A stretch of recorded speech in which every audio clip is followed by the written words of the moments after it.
Bien,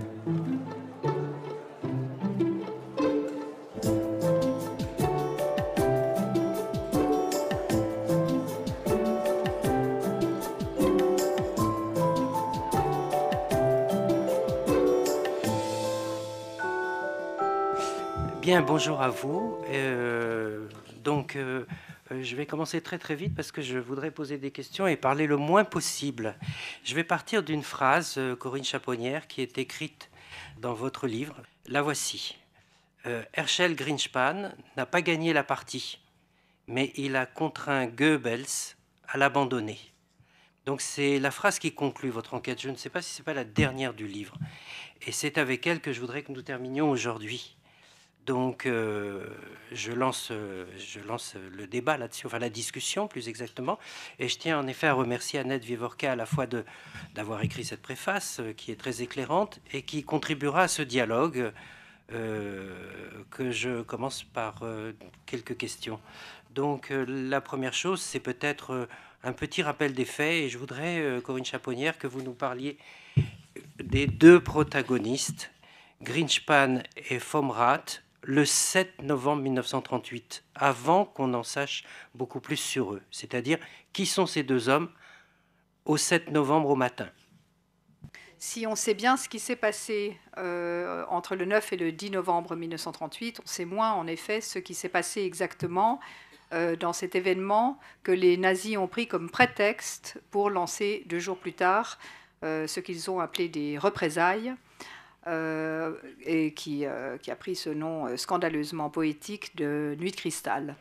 Ce qui s'est passé le 7 novembre 1938, pour vous en donner le déroulement exact, un jeune garçon de 17 ans, qui s'appelle Herschel Feibel Greenspan, se trouve à 8h30 du matin devant une armurerie du boulevard de Strasbourg. Madame Karp, qui tient la boutique, Lev est en train de lever le store, et il entre dans la maison et il dit qu'il veut une arme à feu. Alors Madame Karp appelle son mari, et ce jeune homme explique qu'il a fréquemment d'assez grosses sommes d'argent avec lui, donc il doit avoir une arme à feu pour faire peur à d'éventuels agresseurs. Il achète cette arme à feu. L'armurier lui recommande d'aller déclarer cette arme au commissariat qui est juste en face, ce qu'il ne fait pas, il part dans la direction opposée, il prend le métro et il descend, après un changement, il descend à Solferino et il se dirige vers la rue de Lille. Oui, ici, je n'ai pas besoin d'expliquer, j'explique toujours, excusez-moi, j'explique toujours où est la rue de Lille par rapport au musée d'Orsay, à mes compatriotes, Suisses et Canadiens, ça tombe mal, on a dit beaucoup de mal des Suisses et beaucoup de mal des Canadiens tout à l'heure, il se trouve que je suis Suisse et Canadienne. Mais il arrive donc à la rue de Lille où se trouve l'ambassade d'Allemagne. Il s'adresse à la loge du concierge. Le concierge n'est pas là, c'est sa femme, la concierge, qui lui dit de se diriger vers le bâtiment principal et de s'annoncer auprès d'un huissier. Ce qu'il fait, l'huissier le reçoit, il dit « Je ne peux pas vous dire encore qui il demande, parce qu'à vrai dire, on ne le sait pas. » On ne sait pas ce qui est décisif dans la suite des événements, on ne sait pas exactement qui il a demandé. Le fait est que l'huissier le conduit à un secrétaire d'ambassade. Herschel Greenspan entre dans son bureau, l'huissier ferme la porte. Quelques minutes plus tard, l'huissier n'entend pas 5 coups de feu, personne n'a entendu des coups de feu, mais il entend des cris et il voit le secrétaire d'ambassade qui s'appelle Ernst Fomrath, qui sort de son bureau en se tenant le ventre et qui lui dit « Appelez des secours et vite ». L'huissier comprend immédiatement qu'il y a eu une agression. Des employés de l'ambassade vont arrêter Herschel Greenspan dans le bureau, le confie immédiatement à un des policiers qui est devant l'ambassade, comme c'est souvent le cas devant les bâtiments diplomatiques, et Herschel Greenspan est conduit jusqu'au commissariat des Invalides, où tout commence. Vom Rath, je tiens à le préciser, ne meurt pas de ses blessures le jour même. Il mourra le 9 novembre à 16h30 heure française, 17h30 heure allemande, et c'est à 11h du soir du même jour que sera lancée la nuit de cristal, c'est-à-dire, en gros, 3 ou 4 heures après la nouvelle de la mort, qui servira donc de prétexte au lancement du pogrom de novembre. Oui, j'aurais aimé aussi que vous les présentiez un peu plus chacun. Alors, Herschel Grynszpan est né en 1921 à Hanovre, d'une famille nombreuse et très vite décimée. Beaucoup d'enfants sont nés en bas âge. Il est le 6e de 8 enfants, d'un père et d'une mère d'origine polonaise qui ont émigré en Allemagne en 1910. À l'âge de 15 ans, voyant que, comme partout ailleurs, à Hanovre, les persécutions antisémites se multiplient, il demande de partir en Palestine. Il est trop jeune, trop fluet, le service d'immigration de la Palestine lui refuse son visa. Alors il décide de quitter l'Allemagne pour la France, via la Belgique. Il arrive en France en septembre 1936, il entre clandestinement. Et à partir de là, il essaye d'obtenir du travail et d'obtenir des papiers. Il loge chez son oncle paternel, le frère de son père, qui est ailleurs. Mais Herschel n'a aucune envie de travailler dans le textile. Or, la communauté polonaise est fortement implantée dans le textile. Donc lui essaye, plus intéressé par la mécanique, il essaye de trouver d'autres petits boulots et il n'en trouve pas. Et il commence à sortir dans les cafés, avoir une petite vie sociale. Les choses se dérouleraient relativement bien, si ce n'est que sur le plan administratif, il n'arrive toujours pas à régulariser sa situation. Et le 15 août 1938, il reçoit un avis d'expulsion. Il doit quitter le territoire dans les 15 jours ou dans le mois. Ce qu'il ne fait évidemment pas. Le 3 novembre, pour vous donner juste le calendrier, le 3 novembre, il reçoit une carte postale de sa sœur qui lui écrit de la frontière germano-polonaise. Pour ceux qui étaient là précédemment, c'est exactement le cas dont parlait M. Schaeffer tout à l'heure.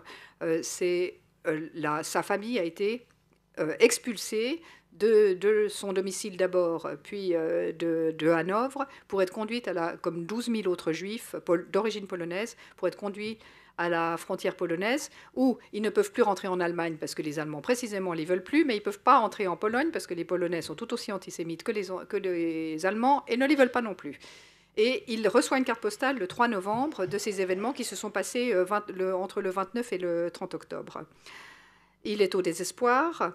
On a pu reconstituer assez exactement ce qu'il a fait pendant le week-end, qui l'a conduit le lundi matin à cette matinée dont je viens de vous parler.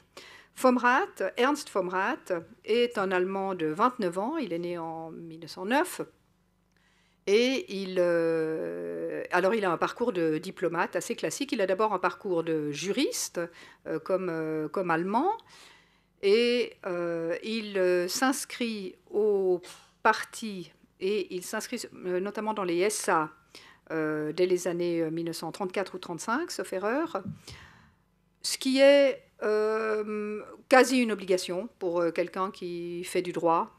Il suffit de lire le magnifique livre de Sébastien Hafner, Histoire d'un Allemand, et on comprend tout de suite, c'est un juriste, enfin c'est exactement le même parcours pour comprendre la trajectoire de Vom Rath. Le livre de Hafner est très, très éclairant. Il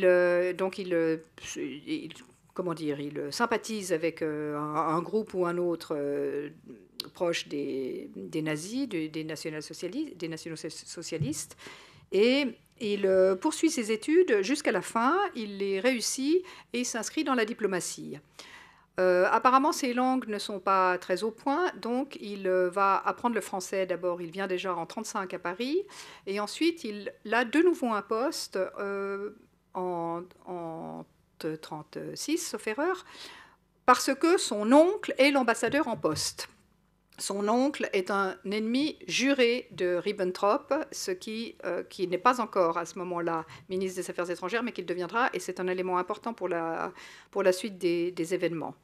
Ce Vom Rath donc arrive pour un deuxième séjour après une période de maladie et de convalescence. Il revient en juillet 1938 à Paris pour un deuxième poste, ce qui est extrêmement rare dans la carrière diplomatique, où généralement les bons postes, et je n'ai pas besoin de vous expliquer à vous que Paris est un poste convoité entre tous, d'où qu'on vienne. Le voilà qui est nommé de nouveau à Paris 2 ans après y avoir été une première fois, et surtout après 6 mois de maladie, dont 4 mois de sanatorium. Enfin, il a vraiment eu...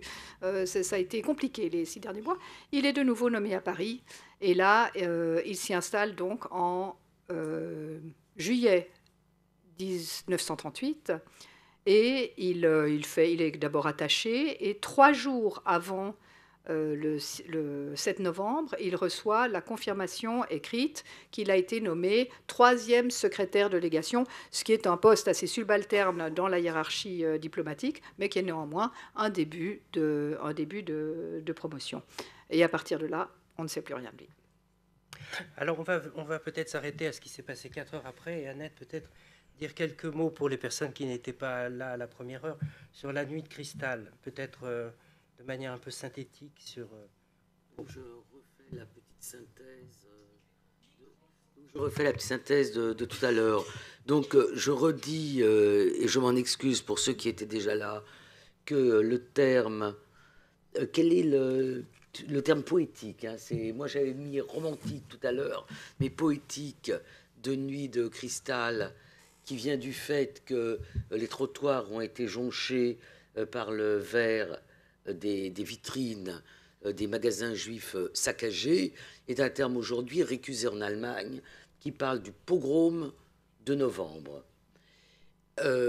Déchaînement, mais Corinne en parlera peut-être plus tard, déchaînement qui avait été très organisé, très préparé, et c'était pas du tout une colère spontanée de la population allemande indignée de la mort d'un 3e secrétaire d'ambassade.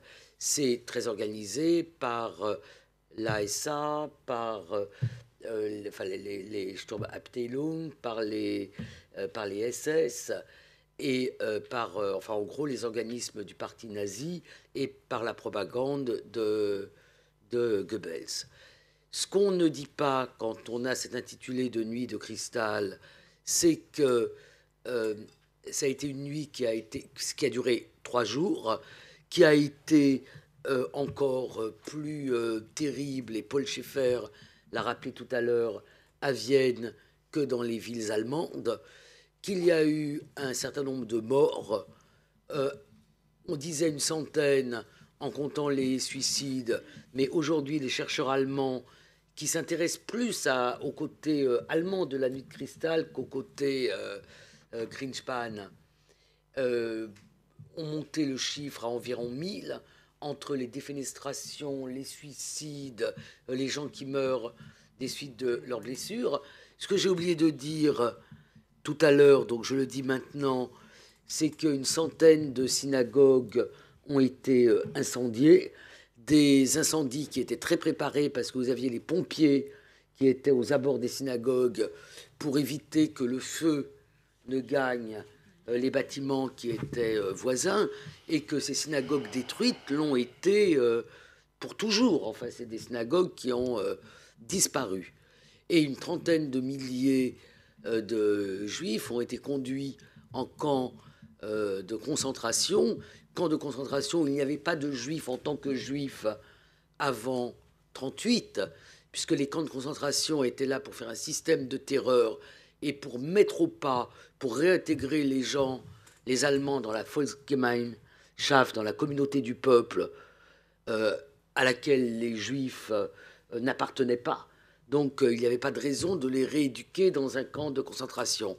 Là, camp de concentration avec des violences terribles, Brunwald, Dachau, avec l'idée de les faire partir, pas de de les faire partir et de faire de l'Allemagne un pays, de l'Allemagne qui est déjà une grande Allemagne, puisque l'Autriche y est annexée depuis l'Anschluss, de faire de cet espace un espace Judenrein, un espace sans juifs. Parce que il ne faut pas imaginer la montée du nazisme comme la montée d'un thermomètre, hein. C'est-à-dire on aurait 37 et puis on monterait à 38, 39, 40. Certains parlent de twisted road, d'une route tortueuse. Ça veut dire que la montée de l'antisémitisme n'a pas été linéaire, une montée linéaire, et il y a eu notamment une sorte de pause au moment des Jeux Olympiques pour que l'Allemagne semble... pour qu'il n'y ait pas de boycott des Jeux Olympiques, pour que les Jeux Olympiques de Berlin se passent bien. Si bien qu'un certain nombre de Juifs allemands qui étaient partis sont même rentrés. Donc là, l'idée, c'est de frapper un grand coup pour que les Juifs allemands quittent l'Allemagne et l'Autriche, ce qu'ils font d'ailleurs. Et dans la conclusion du livre de Corinne Chaponnière, il y a cette idée que finalement, si Herschel Grynszpan n'a pas tout à fait réussi son coup, c'est quand même grâce à lui que des dizaines de milliers de Juifs allemands ont été sauvés, parce que tant bien que mal, ils sont allemands et autrichiens, ils ont quitté l'Allemagne.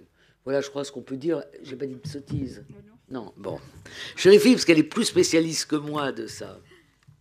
J'ajouterais, si vous me permettez, j'ajouterais peut-être 3 choses. Pardon, merci, n'hésitez pas à me le rappeler. L'enjeu économique est absolument clair dans la Nuit de cristal, en particulier par le profil des Juifs arrêtés. Il y en a donc 30 000 qui sont arrêtés entre la nuit du 9 et puis du 11-12 en réalité.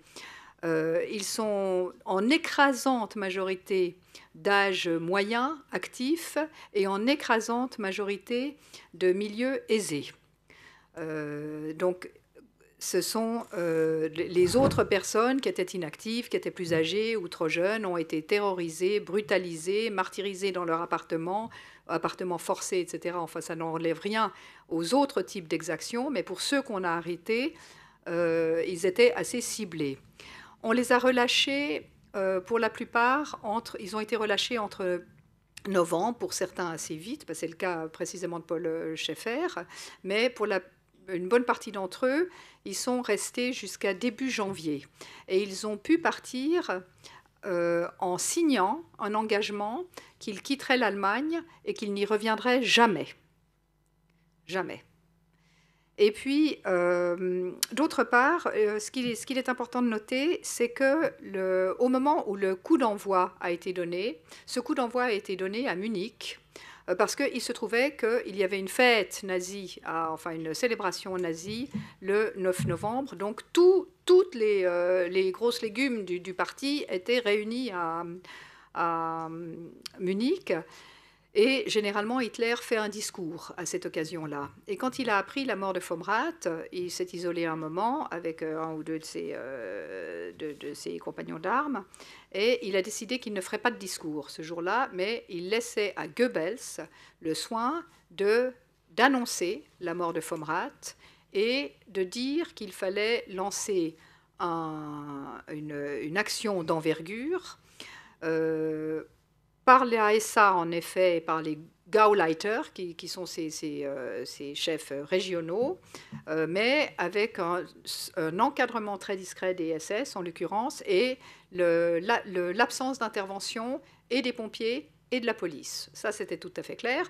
Et l'autre chose qui était tout à fait claire dans le mot d'ordre, c'est qu'il fallait que toutes les interventions, toutes les casses, les entrées dans les appartements, les arrestations se fassent au nom des représailles de Vom Rath. Donc il fallait vraiment associer extrêmement étroitement ce qui se passait des événements de l'agression commise à Paris le 7 novembre. C'était les deux choses que je voulais, que je voulais préciser. Et juste une petite puce, le 9 novembre, c'est l'anniversaire du fameux putsch dit de la brasserie de 1923. Donc c'est une date fétiche. Et on peut dire que pour l'Allemagne, c'est vraiment une date fétiche, puisque la chute du mur, c'est aussi 89, un 9 novembre. Et c'est aussi un 9 novembre qu'Hitler échappe à un attentat près du lac de Constance. Alors, je propose qu'on reprenne le fil, maintenant qu'on suive le fil de votre livre, que j'ai envie de présenter. C'est une enquête, hein, et par moments, j'y reviendrai, il y a des rebondissements, on est un peu plongé dans une sorte d'histoire policière. Alors, on va partir de ce qui fait le titre, les 4 coups de la nuit de cristal. Vous parlez d'abord d'un coup d'éclat, d'un coup d'envoi, d'un coup de tête et d'un coup monté. Est-ce que vous pouvez présenter ces différents moments où, j'ai envie de dire, ces différents... Non, ce n'est pas des hypothèses, mais ces différentes versions. Vous me laissez un peu de temps alors, parce que c'est 370 pages. Donc je sais. Mais après, il y en a encore. De la manière la plus succincte possible. J'essaierai. J'ai intitulé ce livre, en effet, Les 4 coups de la nuit de cristal. Je pensais aux 3 coups, évidemment, parce que c'est vraiment ce qui a lancé la nuit de cristal, au sens théâtral du terme. Mais en l'occurrence, il n'y a pas 3 coups, il y a 4 coups. Il m'importait de montrer, au moment où j'ai commencé à écrire ce livre, ma fille avait à peu près l'âge de Herschel Grynszpan, et elle avait une vision de l'histoire qui s'apparentait au mode d'emploi de son téléphone portable. C'est-à-dire qu'elle n'avait pas la vision que l'histoire est avant tout un récit, et qu'en l'occurrence, il peut y avoir plusieurs récits d'un même événement. Et j'avais à cœur de lui montrer ça. Inutile de vous dire qu'elle ne l'a jamais fini. Hein. Mais enfin, voilà, c'est comme ça des espoirs maternels. Et c'est ça que j'ai fait. J'ai montré comment, à partir d'un événement, on peut, si on l'utilise et qu'on le tord un peu dans un sens ou dans un autre, il peut donner lieu à plusieurs lectures. La première version qui s'est imposée de cet événement, donc je ne parle encore une fois pas de la nuit de cristal, mais de cet événement que je vous ai raconté qui a duré entre 3 et 6 minutes à l'ambassade de la rue de Lille. La première version qui s'est imposée très vite, c'est celle qu'a donnée Herschel Grynszpan, d'abord aux policiers qui l'accompagnaient jusqu'au commissariat, puis au commissaire, puis à l'inspecteur de la police judiciaire, puis au juge d'instruction. Cette version est la suivante, c'est celle que je vous ai racontée. Il a reçu une carte postale de ses parents, lui décrivant les conditions d'internement scandaleux à la frontière germano-polonaise. Et il était déjà évidemment extrêmement sensibilisé aux persécutions que subissaient les Juifs, donc il en avait assez, il a voulu faire un coup d'éclat pour montrer, le terme est utilisé, un coup d'éclat pour montrer au monde entier quel est ce que subissent les Juifs en Allemagne sous Hitler. C'est donc ce coup d'éclat et la version que j'appelle la version française, parce qu'elle a été donnée à la police française, et les Français ont continué de s'attacher à cette version sans du tout la mettre en cause. Le coup d'envoi, c'est comment l'Allemagne utilise cet événement.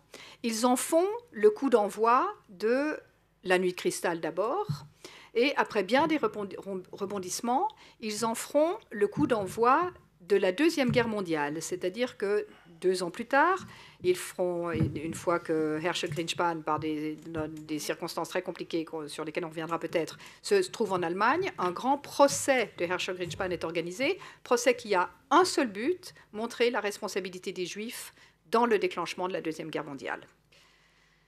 La troisième version, c'est le coup de tête. Dès la semaine qui a suivi l'agression, circulent des rumeurs que Herschel Grynszpan et Ernst vom Rath se connaissent. Le premier indice de ça, c'est qu'il entre tellement facilement dans cette ambassade allemande, alors que l'huissier a dit qu'il l'avait immédiatement identifié comme juif et qu'il avait immédiatement identifié son nom comme juif.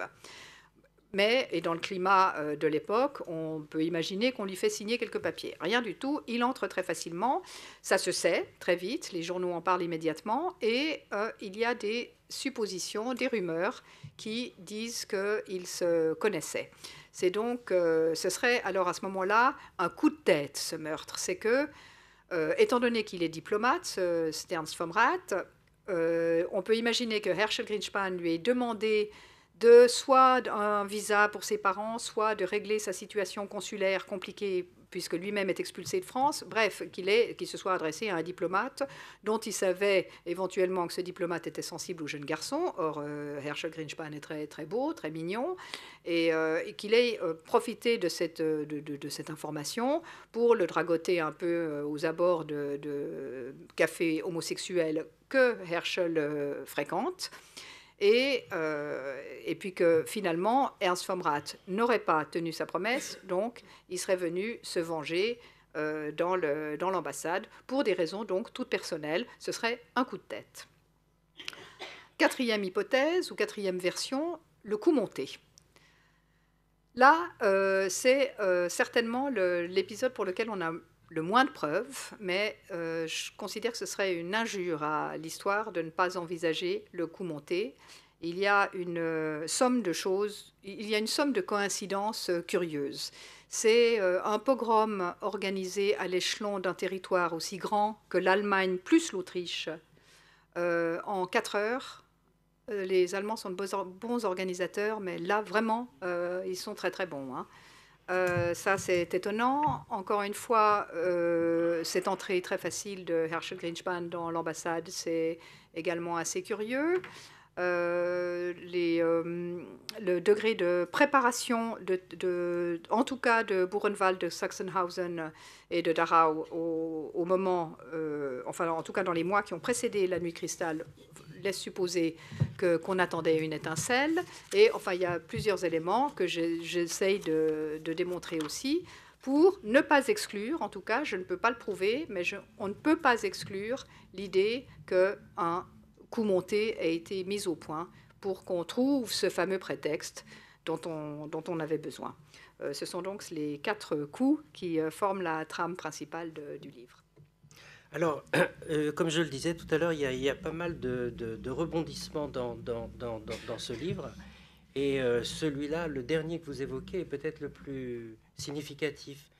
Si on se fie aussi à ce que disait Annette il y a un instant, et vous, sur la présence des pompiers, etc., on sent que cette hypothèse-là est de toutes peut-être l'une des plus, je ne sais pas si je vais dire intéressantes ou justes, je ne sais pas. Je vous laisse le soin de le dire. Oui, comme historienne, je ne m'aventurerai pas à prouver que c'est un coup monté par le degré de préparation du pogrom. C'est délicat, c'est tentant, évidemment, mais c'est quand même délicat. C'est-à-dire qu'on peut tout à fait imaginer que l'Allemagne voulait faire un pogrom. Il y a toutes les raisons de le penser. D'abord, il y a une répétition générale. On s'interrogeait tout à l'heure sur le fait d'un pogrom préliminaire. Il y a eu en quelque sorte une répétition générale de la nuit de cristal qui s'appelle la Juni-Aktion, action de juin, en juin précisément, en juin à Berlin, où pendant un jour et une nuit, on a... Enfin, ça a été des tracasseries, des cruautés, un harcèlement des Juifs pendant 3 ou 4 jours, ou même pendant une semaine, organisé là strictement par Goebbels et Helldorf, qui est le chef de la police à Berlin, et ils s'entendent comme larrons en foire. Helldorf est connu pour prétendre qu'il va aider les Juifs à partir et puis leur prélever des sommes tellement énormes que finalement il encaisse les sommes et puis ensuite il les empêche de partir. Enfin, un charmant personnage. Et il y a déjà une action donc très d'intimidation à l'égard des Juifs en en juin. Et que se passe-t-il? C'est une levée de boucliers, en particulier aux États-Unis, mais dans l'Europe entière, toute la presse européenne se déchaîne en disant « mais ça, c'est pas possible, on ne peut pas laisser continuer l'Allemagne faire des trucs pareils », parce que là, il n'y a aucune raison. Et très vraisemblablement, Goebbels comprend qu'il ne peut pas tenter d'intimider les Juifs, parce que le but suprême, donc, c'est de les faire partir, les Juifs. Mais on ne peut pas faire des mesures d'intimidation sans arranger au moins la réalité de manière à ce qu'il y ait un prétexte quelconque. Là, le mot d'ordre de Hitler, depuis 1937, c'est de trouver que l'arianisation des entreprises n'est pas assez rapide, que l'expulsion des Juifs n'est pas assez rapide, qu'ils ne sont pas assez nombreux à partir, à essayer d'aller dans un autre pays.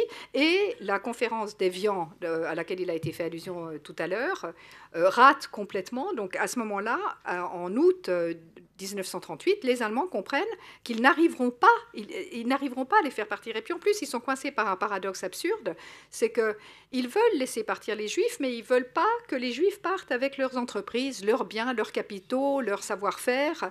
Donc, ils veulent que les Juifs soient terrorisés au point qu'ils partent, mais qu'ils abandonnent tout. Mais s'ils abandonnent tout, ils deviennent pauvres et les autres pays n'en veulent plus. Donc, ils sont coincés, en particulier après la conférence d'Évian, où ils comprennent que pauvres, déjà, on ne veut pas les Juifs ailleurs, mais pauvres, on les veut encore moins. Donc, il est tout à fait probable que des scénarios se mettent en place pour faire une action vraiment d'une envergure telle que les Juifs se diront il n'y a plus qu'une solution, c'est de partir, et de partir à n'importe quel prix, puisque c'est ça le but final. Alors, je voudrais revenir un petit peu à propos du livre et de l'affaire Greenspan, Fomrath en particulier, sur quelques éléments. Vous venez d'évoquer la conférence d'Évian. Il y a aussi deux autres éléments. Celui qu'Annette évoquait il y a un instant, le fait que l'antisémitisme nazi n'est pas linéaire. Donc là, on est dans un moment de creux. Enfin, on sent que ça n'est pas forcément très, très bien perçu en Europe, qu'il y a quelques vagues protestations. Et puis l'autre événement important, je crois que c'est Munich. C'est-à-dire que les Allemands et les Français se jaugeent. Et tout au long de votre livre, ce qu'on sent, et notamment dans les premières parties, c'est qu'on marche sur des œufs. Oui. Alors, sur le plan politique, mais je ne sais pas si tu seras d'accord avec moi, Annette, sur le plan politique, on ne peut pas faire de lien direct entre la nuit cristal et entre Munich et la nuit cristal. Ce en quoi la Munich alors, joue un rôle évident, cette espèce de drôle de guerre qui se met en place à partir de Munich, c'est dans la gêne avec laquelle la police française mène l'enquête. Les Français sont empoisonnés dans cette histoire parce que rien n'est bon. Si ils mènent une enquête extrêmement rapide et qu'ils passent Greenspan en jugement très, très rapidement, l'ambiance, quand même, est à une certaine clémence à l'égard des Juifs, parce qu'on voit bien que ce qui se passe en Allemagne justifie en partie ce qu'a tenté ce malheureux garçon qui voulait simplement alerter l'opinion publique. Donc il y a une partie de l'opinion publique qui est certainement favorable à ce que Greenspan soit peut-être pas gracié, mais enfin ait une peine en tout cas légère. Et puis, d'un autre côté, les Français sont terrorisés de déplaire aux Allemands, donc ils trouvent qu'ils ne peuvent pas se permettre de le juger de manière sévère. Donc, en effet, pendant toute l'enquête et surtout le report permanent du jugement, jusqu'à ce qu'il ne se fasse pas, parce qu'il ne sera pas jugé en France, c'est par terreur d'indisposer les Allemands pendant cette période tellement compliquée, au moment qu'on a appelé la drôle de guerre. Oui, alors on peut s'arrêter d'ailleurs à l'histoire de Greenspan lui-même, à partir du moment de son arrestation jusqu'à ce périple, enfin on ne veut pas employer ce mot-là, jusqu'à son voyage en Allemagne, jusqu'à ce qu'il se retrouve en Allemagne, et même jusqu'à sa mort, sur laquelle on n'a pas de certitude absolue. Non. Donc là, j'aimerais que vous retraciez ce parcours, parce que là, ça fait aussi partie de la dimension que j'ai envie de qualifier de policière de votre livre. Oui, ça d'une certaine façon. Oui, ce qui donne un aspect policier peut-être à ce récit, c'est que j'ai consulté les archives françaises, dont une bonne partie se trouve ici d'ailleurs, un énorme fonds. mais également aux archives nationales. Et puis ensuite, je suis allée à Berlin et à Düsseldorf, où j'ai consulté les archives des 3 ministères qui étaient concernés, c'est-à-dire propagande, justice, évidemment, et affaires étrangères, en particulier pour Fomrat, puisqu'il était, il était diplomate, plus un autre fonds très important à Düsseldorf. Et là, ça c'est une des joies, évidemment, des historiens, c'est que j'ai, jour après jour, la version allemande et la version française, c'est-à-dire tous les échanges de la police et des services diplomatiques français et leur alter ego du côté allemand. Et là où ça devient tout à fait passionnant, c'est au moment où les Allemands arrivent en mai 1940, et là, immédiatement, les Français se disent qu'est-ce qu'on va faire de nos prisonniers, et de nos prisonniers allemands en particulier. Et au moment où, en juin, les Français s'approchent de Paris, le procureur du tribunal de la Seine donne l'ordre de faire partir les prisonniers, dont fait partie évidemment Herschel. Herschel Grynszpan était prisonnier à Fresnes, et ils ouvrent Fresnes, ils disent partez, partez, ils se font escorter par un malheureux type pour 90 prisonniers, et les voilà qui partent et qui se dirigent vers Orléans. Dans des circonstances extrêmement bizarres, celui qui les accompagne, qui est un major, sauf erreur, un sergent, leur dit que une nuit, apparemment, il y a un avion qui bombarde dans les alentours et tout le monde est en train de dormir. Le sergent ne se réveille pas et le lendemain matin, quand il se réveille, il voit que les 6 accompagnateurs ont disparu, et sur les 90 prisonniers, il en reste 6. Tous les autres se sont envolés dans la nature. Parmi lesquels ces 6 prisonniers qui restent, manque de chance, il y a Grynszpan, qui était celui qu'on avait envie de voir partir. Non, Grynszpan est là pour une raison très simple. Les Français se sont étonnés qu'il reste, mais enfin, moi, ça me paraît absolument évident qu'il soit resté. Il n'a pas fait tout ça. Il n'a pas fait tout ça pour partir dans le Sud, il n'a pas fait tout ça pour partir en Espagne. Il a fait tout ça parce qu'il veut être jugé, parce qu'il veut expliquer au monde entier pourquoi il a fait ça, ce qui se passe. Quand il dit « j'ai fait un coup d'éclat », quelles que soient les raisons personnelles qu'il a par ailleurs, ça n'exclut en tout cas pas le coup d'éclat. Le coup d'éclat, j'y crois dur comme fer. Il a voulu faire ce geste pour dire au monde entier ce qui se passe en Allemagne. Et évidemment que si on le laisse partir et qu'il n'a jamais de jugement, ben c'est fichu, son objectif final disparaît.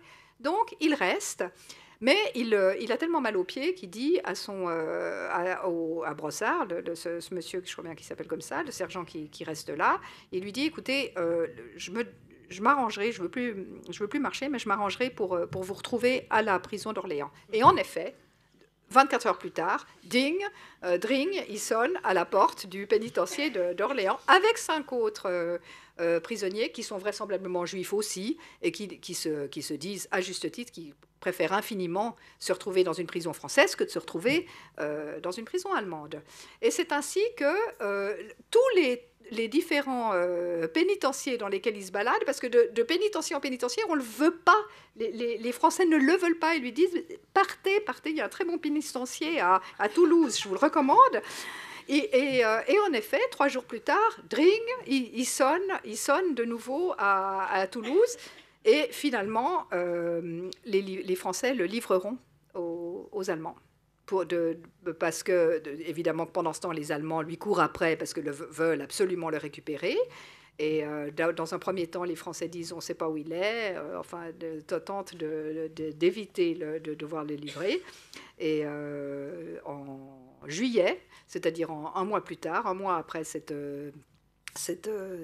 déroute, Herschel Grynszpan sera, le 15 juillet très exactement, Herschel Grynszpan sera livré aux Allemands, et à partir de là, alors commence la partie allemande du destin de Herschel Grynszpan.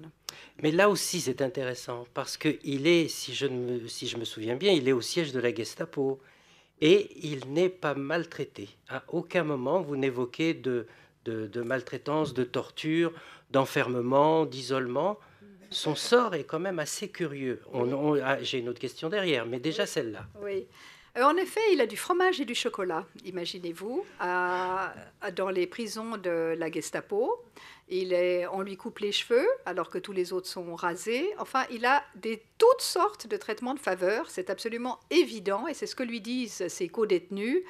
Ils lui disent, c'est évident qu'on veut faire un procès médiatique avec toi parce que tu es tellement propre sur toi, c'est absolument évident qu'ils attendent quelque chose, tous les autres croupissent avec les punaises.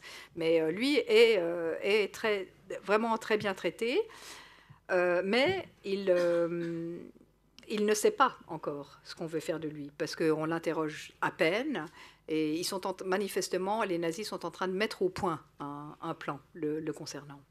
Alors, on en vient justement à ce plan et surtout à ces procès voulus, non voulus, parce que là aussi, vous allez pouvoir raconter les différentes étapes. C'est-à-dire qu'il y a quelqu'un dont le rôle est crucial, c'est Goebbels.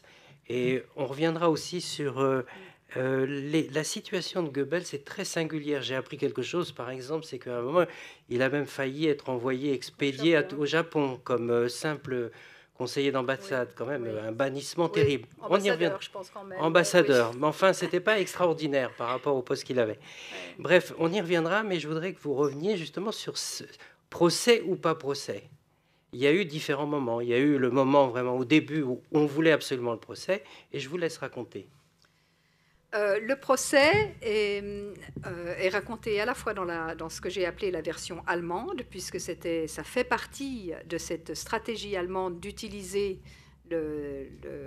l'événement du 7 novembre, mais ça fait aussi partie de la version privée. Parce que Herschel Grynszpan arrive donc en juillet en Allemagne, à Berlin. Il est enfermé dans les geôles de la Gestapo. Et lui demande, les archives sont assez claires là-dessus, lui demande d'être interrogé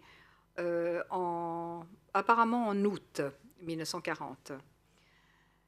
Et là, il dit au subalterne, d'ailleurs à l'officier subalterne qui l'interroge, parce qu'on n'a pas du tout mesuré ce qu'il allait dire, il dit qu'il revient sur tout ce qu'il a dit en France, que la raison pour laquelle il a tiré sur Ernst vom Rath est qu'ils avaient une relation homosexuelle et que Ernst vom Rath lui devait de l'argent et l'a trahi. Et que je crois qu'il dit également qu'il avait demandé de l'aide à Ernst vom Rath et Ernst vom Rath ne lui avait pas donné.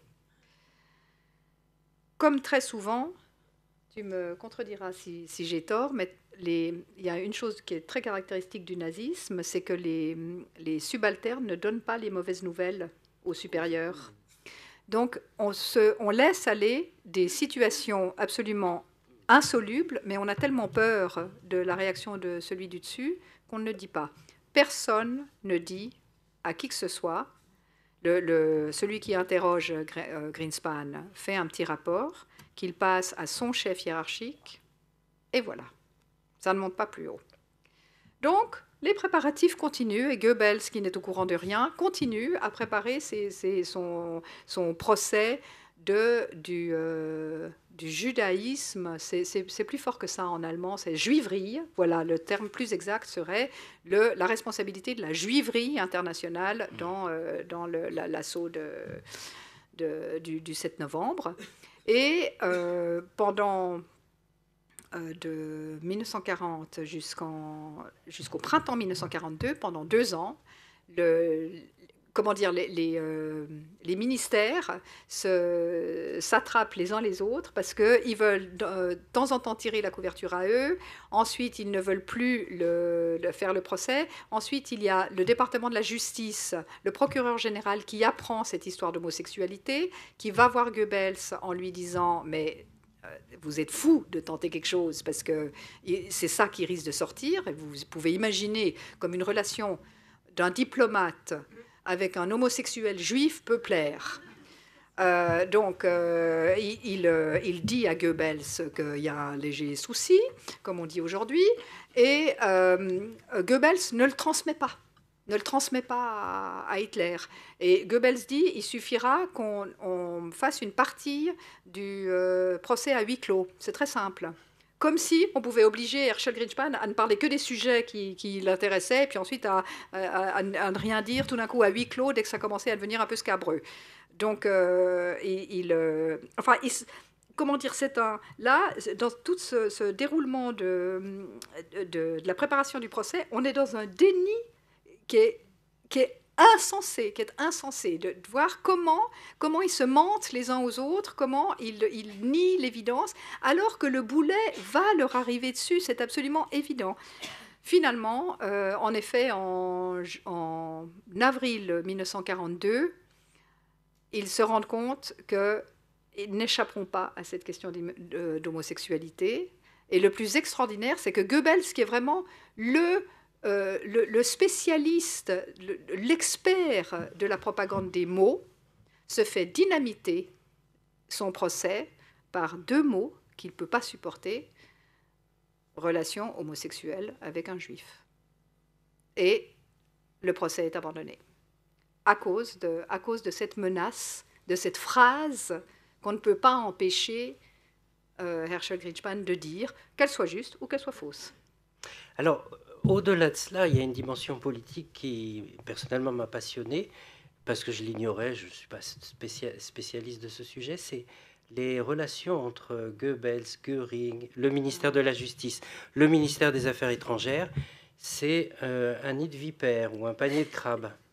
Oui, alors ça c'est trop long et trop compliqué à développer ici, à vrai dire. Mais en 2 mots, il y a beaucoup de faux semblants en plus. On a beaucoup dit, par exemple, pour l'organisation de la Nuit de Cristal, on a beaucoup dit que Goebbels avait tout organisé pour faire plaisir à Hitler et que Göring était absolument furieux.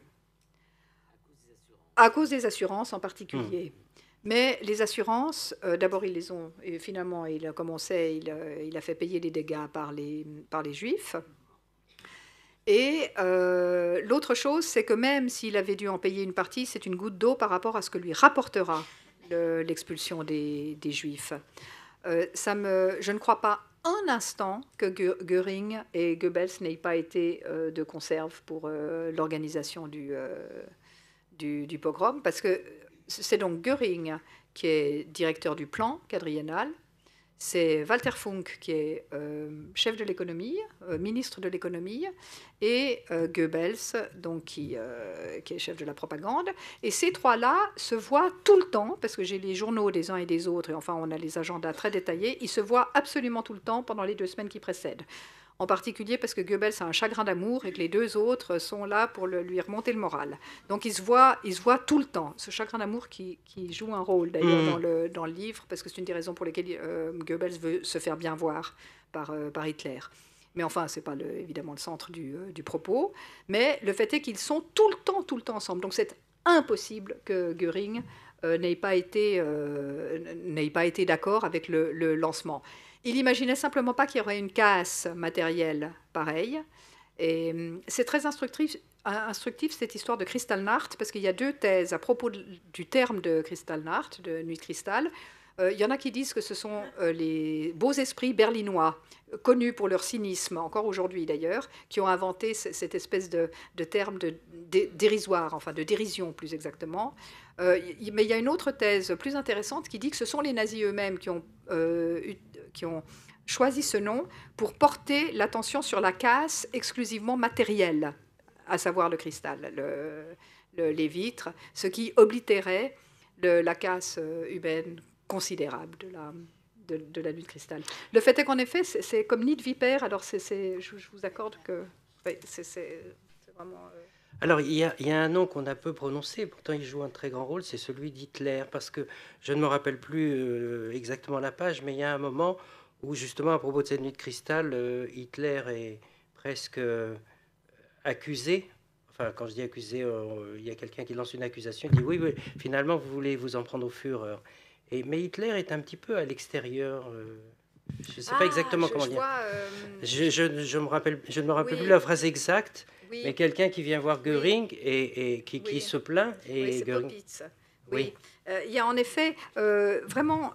Hitler fait tout pour être le plus en retrait possible, parce qu'à l'occasion de cet anniversaire du putsch de 1923, c'est vraiment la grand-messe du nazisme, chaque année le 9 novembre. Il fait toujours un discours. Cette année, il n'en fait pas. Non seulement il n'en fait pas, mais il part à 8h30 ou 9h du soir, alors que généralement il fait la fête avec ses hommes tard dans la nuit. Donc il se retire tout à fait et il ne met pas ses propres troupes, c'est-à-dire les SS, la police et enfin tous les organes constitués d'État ne sont pas en première ligne, ce sont les SA et les Gauleiter. Donc il est en retrait, et ensuite pendant toute la préparation du procès entre 40 et 42, il est en retrait au point d'ailleurs qu'on ne lui dit rien.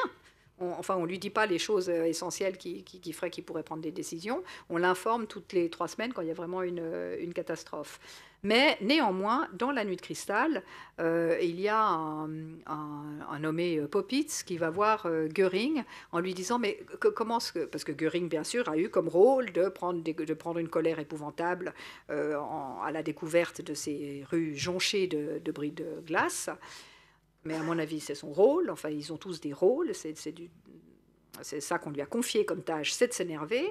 Et Popitz vient lui dire, mais j'espère que vous trouverez les coupables. Et Göring lui répond, voulez-vous blâmer le Führer? Donc c'est assez clair qu'il était commanditaire. Enfin, il était en tout cas d'accord. Et Goebbels le dit parfaitement clairement dans son journal également, qu'il a juste le temps, le 9 novembre, après l'annonce de la mort de von Rett, de parler à Hitler, et Hitler lui donne le feu vert. On arrive presque au bout de cet entretien. Alors, j'ai toujours ma question en tête. Herschel Greenspan n'a pas gagné la partie, mais il a contraint Goebbels à l'abandonner. Peut-être qu'on peut y aller, justement, en montrant à travers toute cette histoire le rôle de Goebbels. Alors, il y a vous parliez de l'histoire d'amour de Goebbels. J'aimerais bien que vous en disiez 2 mots, parce qu'on apprend aussi à l'occasion ce qu'il en a été de Arlosoroff. Ça n'a rien à voir. Mais en même temps, c'est une histoire intéressante. On n'a pas de preuves pour Arlosoroff, mais Arlosoroff était un Israélien, je pense. Oui. Un Palestinien, tout à fait, parce que c'était en 1933 en plus, donc tout à fait, un Palestinien juif, qui dont Goebbels en tout cas soupçonnait qu'il était l'amant de sa femme. Et voilà qu'en 1933, il vient voir Magda, la femme de Goebbels, et il est mort dans des circonstances extrêmement mystérieuses quelques mois plus tard. À Tel Aviv. À Tel Aviv. Donc, oui, de Kablunde, qui est sorti là-dessus, tout à fait. Donc, ça ne prouve évidemment absolument rien. Je le mentionne en passant pour supposer que les actions de force, mettons, de Goebbels ne lui font pas peur. Ça, c'est une chose. Et puis, en effet, cette histoire d'amour Goebbels est un coureur absolument impénitent. On l'appelle le bouc de... l'espèce de Hollywood de Berlin. Babelsberg. Merci beaucoup. Le bouc de Babelsberg, parce qu'il court après, et plus s'il part en tente ou en tente, toutes les petites starlettes de Babelsberg. Étant donné qu'il est le chef comme chef de la propagande, il est le chef également de la production cinématographique extrêmement intense du nazisme. Et voilà qu'une fois, contrairement à son habitude, il tombe réellement amoureux d'une jeune Tchèque de 23 ans. Et là, c'est l'amour fou. Il va voir sa femme avec la jeune fille pour lui expliquer que maintenant, ils vont faire un mariage à 3, ça va être formidable. Et évidemment que Magda est très, très, très liée au Führer. Et elle va immédiatement voir Hitler pour lui pleurer sur son épaule. Et Hitler se retourne vers Goebbels en lui disant « ça va pas ». Ça, vous êtes le type, enfin, il faut que mes ministres montrent des familles où, si possible, il n'y ait que des enfants blonds. Et donc, là... Ça a été vraiment la famille mise en scène. Exactement, ils sont tout le temps médiatisés avec les enfants. Et alors, il lui dit que ça ne va pas, donc il force Goebbels à renouer, enfin, en tout cas, à lâcher sa Lida Barova. Et Goebbels ne le fait pas tout de suite. Et sa cote de popularité auprès d'Hitler fond comme neige au soleil, et c'est à ce moment-là qu'intervient la nuit de cristal, et on imagine qu'il a impérativement besoin de trouver quelque chose de très spectaculaire pour ramener la faveur de Hitler. Mais enfin, ça, là-dessus, je ne m'étends pas, parce que c'est vraiment secondaire, mais enfin, quand on essaye de dessiner le contexte général, ça en fait partie. Oui, enfin, pour moi, je ne sais pas si c'est intérêt ou charme du livre, c'est que justement, on apprend énormément de choses de manière incidente. Le climat, vous mettez très très bien en relief le climat. Il y a un autre point qui m'avait beaucoup frappé, par exemple, c'était les agents d'influence qui se trouvaient en France à cette époque-là, les Allemands. Vous l'évoquez, je crois, dans la dernière partie, parce qu'ils jouent un rôle peut-être dans cette quatrième hypothèse, dans ce quatrième coup, dans le coup de... Du coup monté. Dans le coup monté, pardon. Oui, oui, le coup monté, je vous l'ai dit, est extrêmement difficile à prouver. Parce que il n'est pas difficile de prouver que la nuit de cristal a été préparée. Il n'est pas difficile de prouver que Ernst vom Rath était la cible idéale. Il était vraisemblablement homosexuel, il était vraisemblablement anti-nazi, il était de bonne souche patricienne ou aristocrate allemande, tout ce que Hitler déteste, et de tradition, l'aristocratie allemande n'était pas nazi. Donc il n'est pas d'un milieu dans lequel on est particulièrement nazi. Bref, il a un profil qui peut tout à fait s'apparenter à un ennemi du nazisme qui aurait pu, ou en tout cas un dissident du nazisme, qui aurait pu être une cible pour Hitler. Là où c'est beaucoup, beaucoup plus compliqué à monter un roman sur un coup monté, c'est pourquoi est-ce qu'ils ont choisi Herschel. Pourquoi ? Comment est-ce qu'ils ont convaincu Herschel, qui est vraiment à cran, enfin qui vient de subir tout ce qu'on peut subir comme persécution, et la pire de toutes, c'est de savoir ses parents et son frère et sa sœur à la frontière parqués comme du bétail. Je vois vraiment très mal que des nazis l'aient convaincu de trouver un prétexte pour lancer la nuit de cristal. Ça me semble absolument impossible. La seule possibilité, c'est qu'il ait été manipulé, même vraiment manipulé, c'est-à-dire à son insu. C'est-à-dire qu'on l'ait convaincu que Hitler était un nazi, que vom Rath était nazi, enfin qu'on a médit suffisamment de vom Rath pour qu'il éprouve le besoin de se venger, sans savoir évidemment qu'il était manipulé. Mais ça, c'est compliqué de le mettre au point. Mais enfin, c'est une hypothèse, néanmoins, qu'il faut examiner. Et pour ça, en effet, la seule hypothèse qui rendrait cette dernière version crédible, c'est que Goebbels a placé énormément d'agents à Paris, en particulier dans les cafés, dans les milieux homosexuels, dans le monde de la nuit. Et ce sont des agents qui se font passer pour des dissidents. S'il rencontre à une table Herschel, qui vient de recevoir sa carte postale, il lui tape sur l'épaule, il lui dit « moi aussi, je suis juif ». Ils se font également passer pour juifs, et d'ailleurs, paraît-il que pour ceux qui, dans des cas extrêmes, ils en emploient. Et alors, il demande aux agents de sympathiser avec des dissidents pour les repérer, évidemment, voire pour les utiliser. Ce serait la seule manière qui rendrait le coup monté plausible. Donc on en vient à la conclusion. Il n'a pas gagné la partie, mais il a contraint Goebbels à l'abandonner. Oui, c'est très fort. C'est très fort. Ce garçon a 17 ans, il a peu d'éducation, il est énervé au moment où il agit. Il fait une bêtise, parce qu'en effet, c'est pas ça qu'il fallait faire. On se dit, c'est pas ça qu'il fallait faire. Il fallait qu'il se souvienne. Enfin, ça, c'est un autre point qu'on n'a pas abordé. J'allais dire, il fallait qu'il se souvienne de 1936. Il ne peut pas se souvenir de 1936, parce qu'il y a déjà un juif qui avait tué un Gustloff, un représentant du national-socialisme à Davos, dans les Grisons, en Suisse, en 1936. Mais là, il ne s'était rien passé, parce que les Jeux de Garmisch-Partenkirchen, les Jeux olympiques, commençaient 3 jours plus tard. Manque de chance, donc il était exclu de laisser la bride à de grandes actions antisémites. Donc ils n'ont rien pu faire.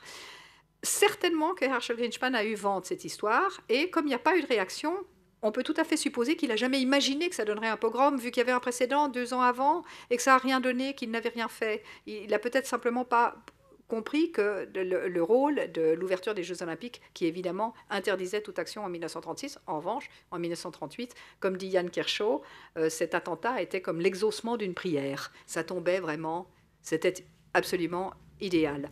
Le fait est que j'ai une admiration sans borne pour Herschel, parce que le personnage évolue, on le voit, quand bien même on n'a aucune source directe de lui. Malheureusement, je n'ai pas retrouvé ses carnets. Il tenait des carnets en prison, mais en tout cas dans les fonds de Mauro Giaferi en particulier, son avocat, je n'ai pas réussi à retrouver ces carnets. Mais on voit très bien qu'il évolue et qu'il change sa tactique au fur et à mesure des événements pour trouver cette histoire homosexuelle qui finit par, en effet, forcer Goebbels à renoncer à un des projets auxquels il tenait le plus. Et ça, j'avoue que oui, je suis très admirative. Je vous remercie beaucoup. Annette aussi, grand remerciement, même si tu as eu une toute petite part, mais nécessaire. Et puis, oui, préfacière aussi. Et je vous propose de rencontrer l'auteur pour des signatures, et vous remercie de votre attention.